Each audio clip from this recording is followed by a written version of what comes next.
Hello, and welcome back for another adventure in the cookie jar. Today we're doing these 6 recipes from the Blackberry Pie Murder. They are the cream cheese and herb scones.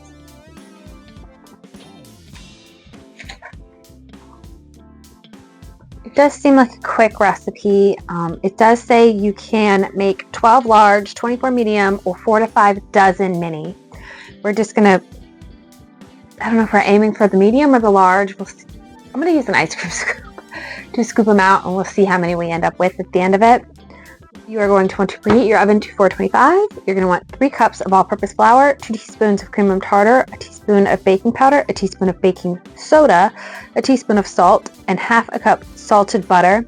It says to have that at room temperature, but it says if you use a blender to get the flour and the butter combined, like you would for a pie crust, to keep it cold. You're also going to want by weight. It does say by weight a lot in this. 8 ounces of whipped cream cheese at room temperature, 6.5 ounces the Borskin cheese with herbs at room temperature. They don't make that size since this book was written. Now it's like 5 and some change. We're going to make it anyway. We're going to hope it works.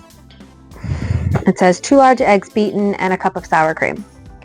So it does say you can put it in a food processor to do the butter and the flour, and it says that to line the baking sheets with parchment paper to make it easier. It says do not overbake these scones, they will make them dry. My very large scones took a total of 15 minutes. Medium-sized scones took 14 minutes, and the mini scones and the miniature cupcake tins took 9 minutes. The rule of them here is they look done, they are done.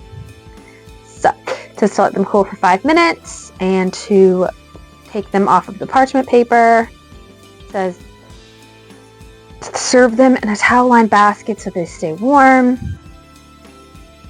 And spoiled. So, that being said, let's get started. This is everything we're going to need. Into your food processor or a bowl, if you're going to hand mix it, you're going to want your flour, the salt, the cream of tartar, the baking soda, and the baking powder. Basically all of your dry ingredients. To that, you're going to add the stick of butter, so cut it into 8 tablespoons. Then you're just going to pulse it off and on until it looks like cornmeal. So put that aside. It says to check your cheeses and see if they are room temperature. If they aren't, you can put them in the microwave for 20 seconds and then add the eggs and the sour cream. So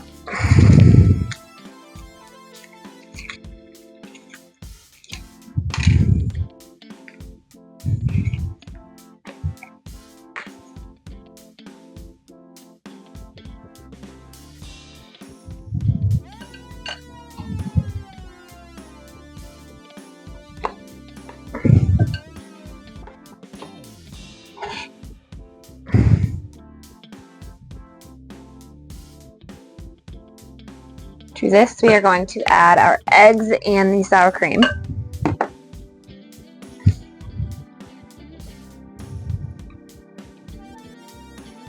So it should have the resemblance of cottage cheese. I'm starting to see it. Maybe. We'll see. One of these days, I'm going to get the correct size bowls for things. It just says to mix these together with a fork.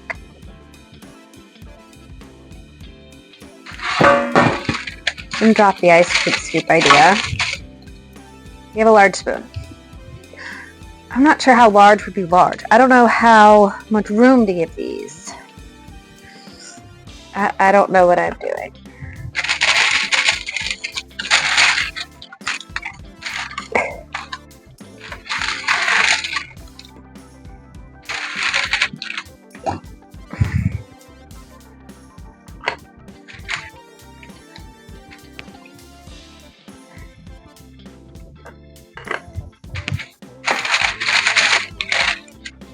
What I have is a mess. This is what we have.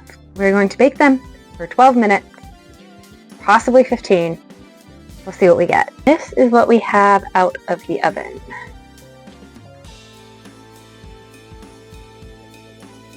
For starters, they smell very cheesy and very herby.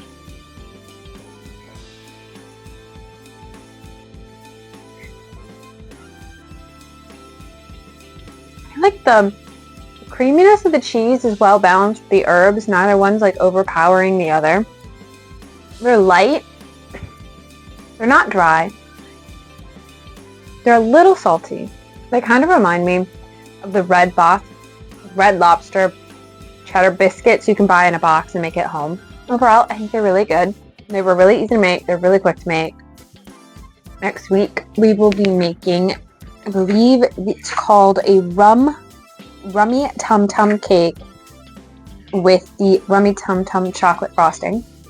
So that should be interesting. If you are wanting to see that, come next week. I hope you have a good one.